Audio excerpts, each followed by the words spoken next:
Yosh! Greetings, one and all. My name is Lancer, and welcome back to Data Live. We're rolling right into episode 2 since I've been procrastinating on watching this, since of course I wanted to save it for a video, and now here we are. When we last left off, we were introduced to Nia, and sort of just jumping right into the next beat of the story. I'm curious if we're going to get any more into what Kurumi and what her plot thread in the story is going to be. We found out this is going to be difficult because we found out that Nia is only into people who are 2D, which, respect. So I'm really curious to see how they're going to go about getting her to fall for Shido this way. Without too much delay or too much fluff and a buff, let's get right into the reaction. Episode 2. I respect this man.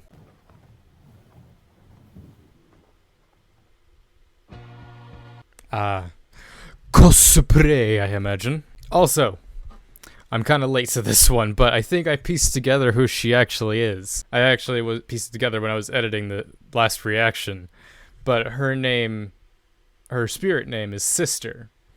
And while she has the gray hair, I imagine she's related to the doctor lady who I can't remember the name of right now. No.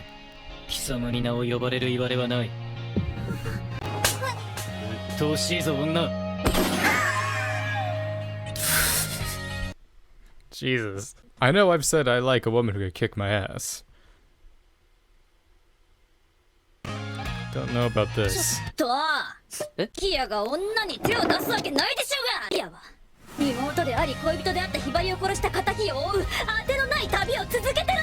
Woman of culture.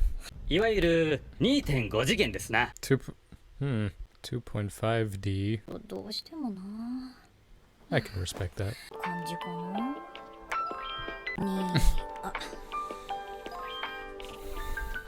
If Doki Doki's taught me anything, never put your real name. What is she, Kratos? She just calls it boy. This is very fourth wall, to be fair. It's a really cool effect.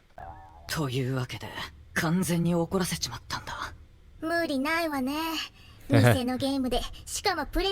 looking forward to this scene. Rotorora? I see. Is there a twist with this? Suppose so. Yes, I love her theme. It's funny that Kurumi gets me hype. This is what I'm most curious about. Come on, no. Show me it. Don't cut away. Okay, thank God. I see. Kurumi's on her own little quest. I like it. So many characters now. It's literally the freaking rainbow. Is Tokos gonna be like the surprisingly good artist? Okay, never mind.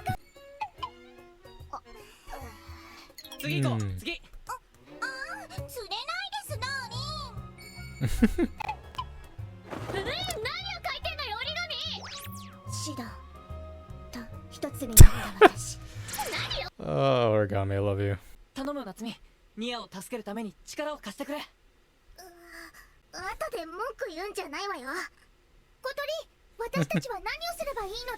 Nothing. We have Miku's popularity, that should help. She's literally an idol. Speaking of idol.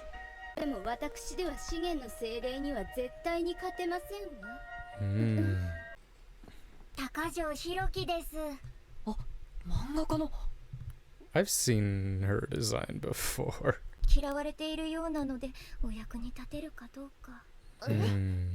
Interesting developments. She looks like the girl from Orimo. Oh god, not Orimo. Data Live in the Orimo and also Eromanga Sensei world, because those ones are tied, which was terrifying when I figured that out. Focus on the Dojin. My new favorite quote. This is sadly meta for literally every anime manga artist. Of course, Toka's the only one with energy. It's why she's my favorite. 私にできるのなんて本当に Respect. これで完成。まずい。 Of course, she put herself in the story. 私たちのデートを始めましょう。 Love when she says that.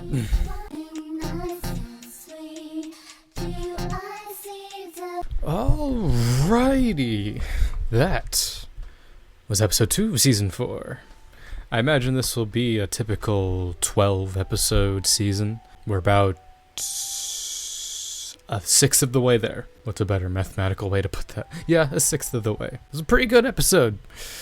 Some interesting developments, as I've been saying. It's always something like this. There's like the competition aspect of trying to get the spirit to fall for him, as well as then I imagine we'll get into the fighting aspect of it, which is what I'm really looking forward to seeing in this season, because I really want to see the animation for the fighting.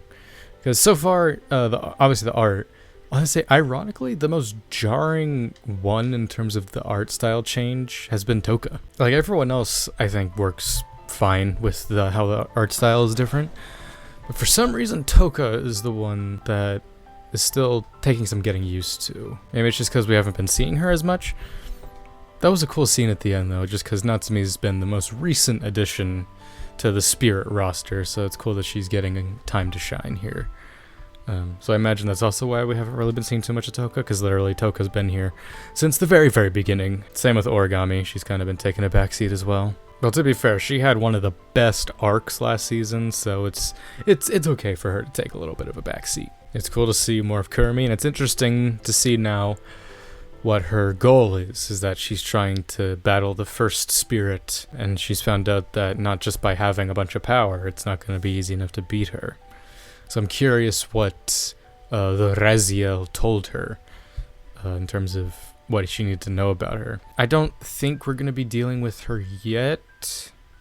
I also don't know if we're actually going to be dealing with Mayuri, because I'm pretty sure that's Mayuri, the blonde in the opening. I don't know if we're going to be dealing with her again. There's also Dark Toka again in the opening, so I don't know if we're going to be dealing with her again. There is a little bit that I know about the light novel. I've stayed relatively spoiler-free, but I do know that we deal more with Dark Toka, as well as the first spirit. We dealt a little bit with her last season. I'm curious what the second half of this season is going to hold. What kind of spirit we're going to be dealing with, because that's always the case with these. It's always, you deal with one at the start, and then one at the end. Or usually 3 spirits, actually. Well, last season, no, we didn't really deal with 3. We only dealt with Natsume and Origami. Curious also how DEM is going to get involved. You know, Westcott and them, because that's also a thing with every season, is our central antagonist. I'm enjoying it so far. I'm just, kind of waiting for it to really kick into gear. I am enjoying it all nonetheless. So, and this has been fun reacting to it. I really like it. And I hope all of you are enjoying it as well. So either way, that was this episode of Date A Live. I am now caught up, even though it's only going to be, I think, a couple days, and then it's going to be episode 3, so be jumping right into that as well once it comes out. So, and then after that, I'll pretty much be doing week to week. Stay tuned for other videos that will be coming in between those episodes, of course. Until next time, I'm Lancer. Thanks for watching.